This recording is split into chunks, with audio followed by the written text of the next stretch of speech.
Emne olup degende 3-4 katta көрсөткүчү болот экен. Биринчи, ошол мектепте билим тарбиянын сапаты. Экинчиси, жамааттагы моралдык психологиялык климат. Үчүнчүсү, вовлеченность сообщества дейт. Айылды, коомчулукту билим тарбия ишине тарта билгендиги.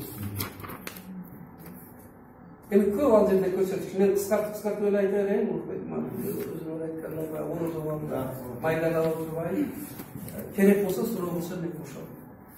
Мана эффективдүү башкаруунун көрсөткүчү. Коллективдеги климат, коллектив тынбай арызданып атса, чыгып атса, бөлүнүп жарылып атса, сен даже олимпиададан орун алсаң, бул эффективдүү башкара албадың дегенди көрсөтүп атат.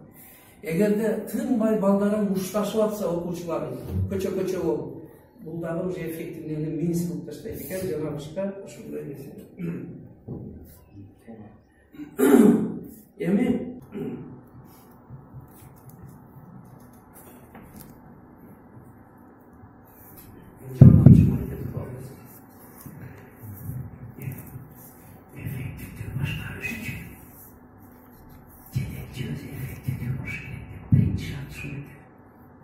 первое слово это эффективный руководитель. Мана менин мугалимдерим начарда болсоң катырат эдем дейт бир кылдарчы, мага окшогон африкалыктар. Şu биздин окуучулар окубайт да, агар шулардыкы агар şu Рахматулла ай окуганда чыгат эдем деп коет. Өзүңдө туруп айып, кимге күлөсүң кыңкайып, сенде айып барды. Мен каттык айтам болуп, ошого мен жаман көрөсүм. Şu быйылкы бүтүрүүчү класстарыбыз баары начар класстар. Şu mana şular turup келип калды да, Эндиги жылкы класс зор кетти. 5 жыл ошо айтылаберет. Бизчи өттөндөй атмосфера кылышты. Таза өмүр көрүп алганбызда, бул биз деген мен мага окшогон африкалыктар. Да, мындай олимпиадалар чыкпаса, şu балдар өзү начар эле. Класс аяктан келди, ким окутту? Биринчиси эффективный руководитель.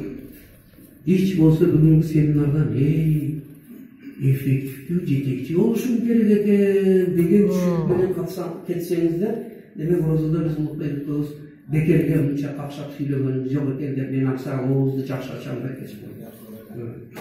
Эми башталышы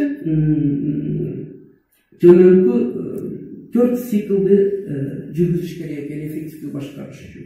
Биринчи, шуну билгенден кийин же директор болуп дайындалгандан кийин срочно баштапкы абалдын мониторинг анализин алыш керек экен. Рахматулла баягы башталышта туура деп башы ийкеп турдум эле, сиз чачап калдым деп досум алдай дан берип тур, берди сада сериоздун директору экен. Директор алып, предметин өзү алыш керек. Өзүдөн алыш керек. Значит, баштапкы абалдын анализин алыш керек. Бул биринчиден сага чейинки провалдардын баары сага асыл баш үчүн. Экинчиден, каерде турамын, каяка барышым керек дегенди билиш үчүн. Эгерде илгертен директор болуп келип, бүгүн мына эффективдүү башкарууну уктуруп, бүгүн эми ушуну баштайм десеңиз, анда мындай деген задача коюш керек. Мен ушунча жыл башкарып мектепти кайра алып келип койдум өзүм бир ан. Система деген сөз бул бөлүктөрдүн жыйындысы дегенди билесиздер. Эми система дегенде бул жерде кеминде 5 бөлүк бар. Ошону жазасыздар, башкаруу системасына эмелер керек. Биринчи аппаратты окутуш керек, деңгээлин көтөрүш керек. А мектептин шартындагы башкаруу аппараты бул администрация. Директор, завуч, соцпедагог, профсоюздун окуучусу. Эффективдүү башкаруучу акыбалды түзөтөм десе, биринчи завучтарынын администрациясын башкарып алыш керек. Директор өзүнчө, завучтар өзүнчө, сен мага тийбе, мен сага тийбе, ар убакта бир керек.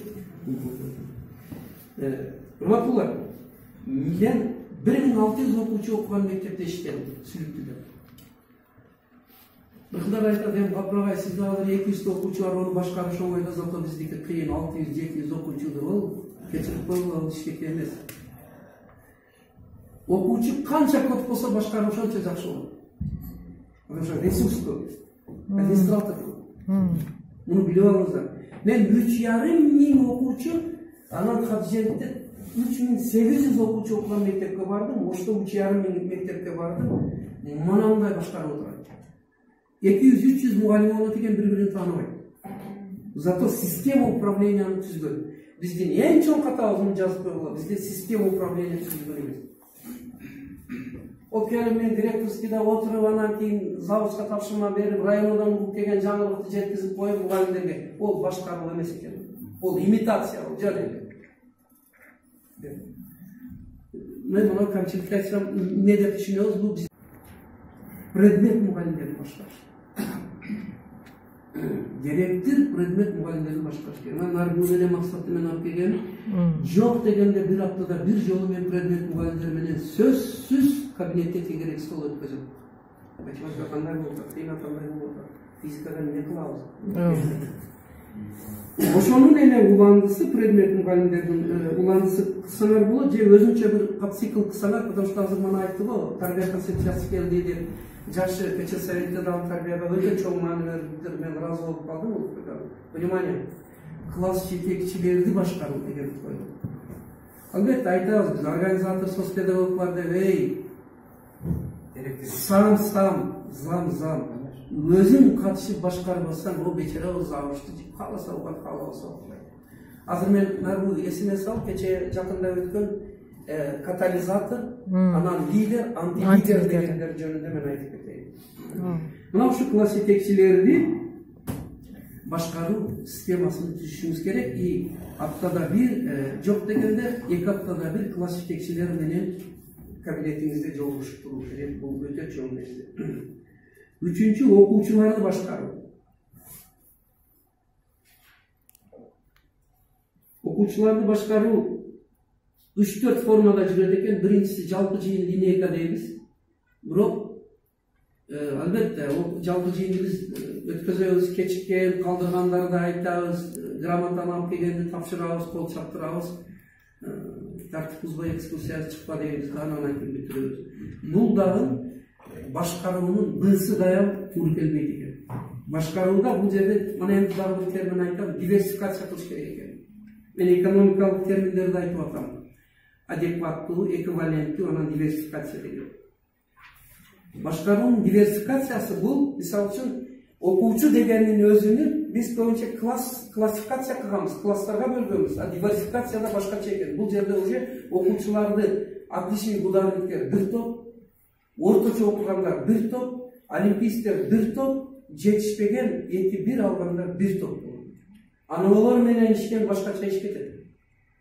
Караңыздар, бул жерде мындай көйдөгүз. Отличник дегенибиз көбүнчө көтөрмө отличник. Onu 90% отличник эмес. Анан орто окуган окуучуларыбыз бар го. Ана ошол орто окуган окуучулар көпчүлүгү отличник болушка мүмкүнчүлүгү бар. Бар болгону директордун вниманиясы жетпейт. Сен болосуң, бала. Сен 4-5 окуп жүрөт экенсиң. Сен отличник боло аласың. Кана давай. Сен давай иштегиле деп туруп, орточодон мыктыга жетүүнүн методикасы жөнүндө лекцияны коюп коебуз. Мана кандай сонун иш берет экен да. Анан кийин ушул диверсификацияны чечмеде берген сөзүм. Бул бөлүштүрүү, бөлүп жиберүү деген туура эле айтып атам. Кийинки топ Т группасы. Бул уже билимден тышкары хулигандар группасы. Мектепти күйдүргөндөр мына бузукулар. Мана муну биз шарттуу түрдө биздин мектепте отличниктер А группа дегенбиз. Ударниктер Б группа, анан хулигандарды Т группа дегенбиз. Көбүнчө отличник ударниктер менен мындай күчтүүлөр иштейт, нарбы, там чынар, эмелер. А сада хулиган мана окшогондор менен мен өзүм иштейм. Директорлар мынаны жазып коюңуздар. Т группа менен биз иштешибиз керек. Мунун себебин азыр мен айтам. Администрация. Да. Лично директор өзүңүз Men yok degende bir ayda 2 jol bolmay.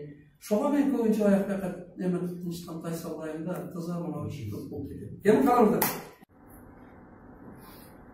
Klastı, mektepti, köpünçe siz menen biz emes, şolar başlar. Bir tiktep koysa top götürgen balalardan düşüyor. Süyle öpken bala top kalan. İyice başlar. Ey!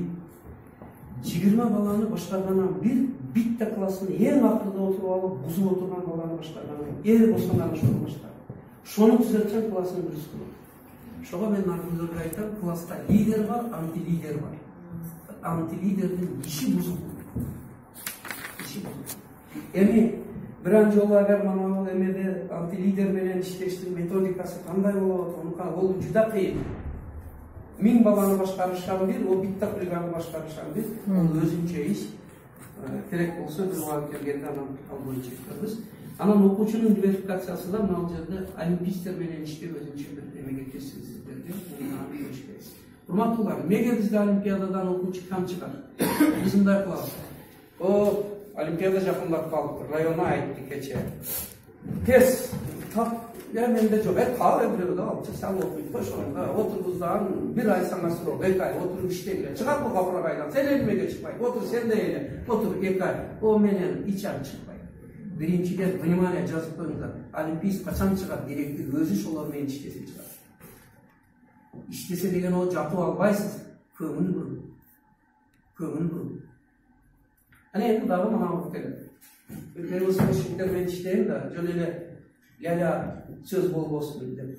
Mınау жерде айтып коём. Для успеха компании не обязательно материально-техническая база, инновация.